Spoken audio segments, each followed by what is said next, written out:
Hey guys, welcome back to Main Street Living. Danielle, I'm sure you've heard the saying, if we don't know our history, we're doomed to repeat it, right? In fact, that's one reason why it's important to reflect on situations from our past, even when they are painful. That's right. Our next guest has produced and directed a documentary that digs deep into one of our country's true tragedies. Please welcome to the show, David Bellino. David, thanks so much for joining us on Main Street Living. Thank you. Thanks for having me. So you produced and directed a documentary called America's Deadliest Rock Concert, The Guest List, about the Station Nightclub fire that happened in Rhode Island in 2003. Can you give us a reminder kind of what happened? So on the night of February 20th, 2003, about 460 people attended a great white show at a small rundown venue called the Station in West Warwick, Rhode Island. After the concert began, literally just seconds after the band took the stage, a pyrotechnics display essentially engulfed the entire nightclub. Fire caught on the foam, on the side of the walls and the ceiling. And within about 90 seconds, 100 people were trapped and ultimately died and were killed in the fire. And the years after that, in the aftermath, through the legal and the emotional pain, suffering, even to this day, almost 20 years later, is the story that we're talking about here. Wow.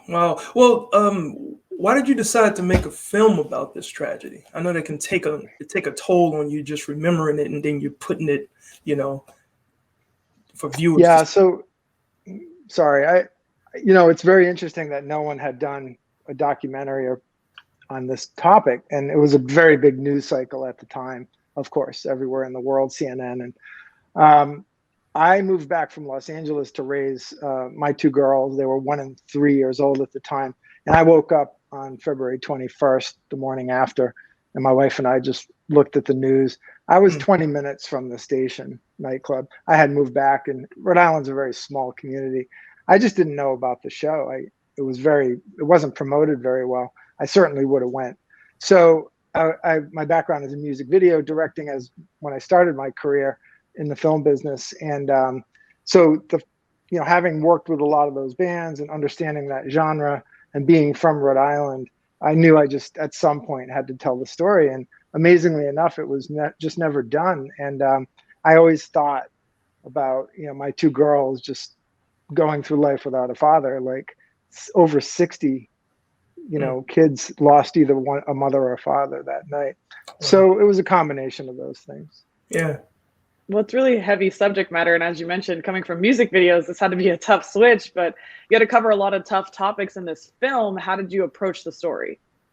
I knew music was key. I wasn't going to do this without the theme of music, meaning, how important music is, what drove the fans to that little crappy club that night, because they were so passionate about this music that heals all of us. We go through emotional roller coaster rides every day.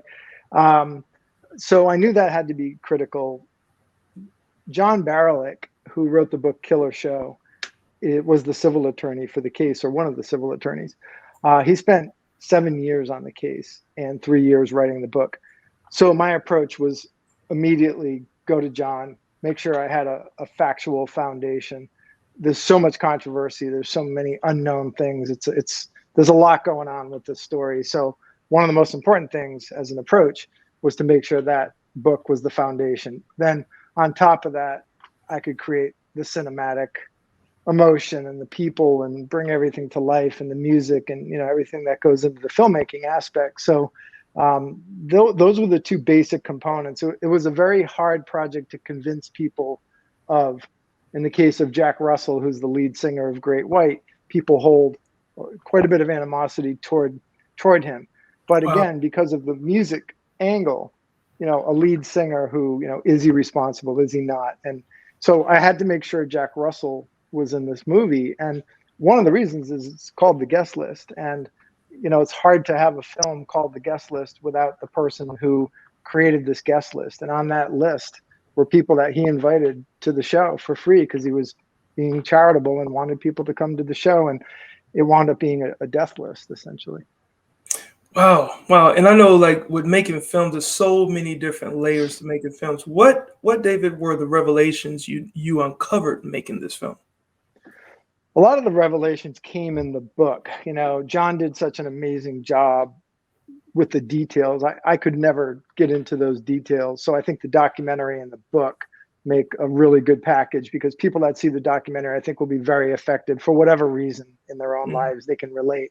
But if they do want to dig deeper into the things that happened, why it happened, you know, these crazy things that you hear, the revelations, if you will, a lot of that came as I became knowledgeable over my 7 years of the journey. But I think probably one of the biggest things is just how there has never been any closure, and just getting to know these families, you know, people that lost only children and people that lost their wives and their husbands. Just, this is never going to go away. And I guess you could apply that to almost any tragedy, but this one in particular really hit home because it's a very small community, and it was devastating to the community. So I think just when I became close to these people, realizing how much pain they still carry, how much injustice they still feel from a lot of the legal aftermath that came, was very eye-opening to me. So yeah, that was really important to make sure that the world knows what these people went through, and then they can relate it to their own lives. Yeah. Well, speaking of the world, what do you hope viewers will take away from this film? Well, you know, at a basic level, I think we all think about concerts and, you know, some of the recent, you know, concert tragedies that have happened. It's not going to stop. I mean, we're always going to have issues. But so I think at a basic level, just to think about basic things like where you are and your exits. And I mean, the whole point of going to a show is to have fun. You know, you don't want to be dwelling on these issues. But at the same time, you see what happens. You know, people can die. Just be conscious. We've seen that even currently with concerts. So it's a good thing to be reminded of. How can people check out this film?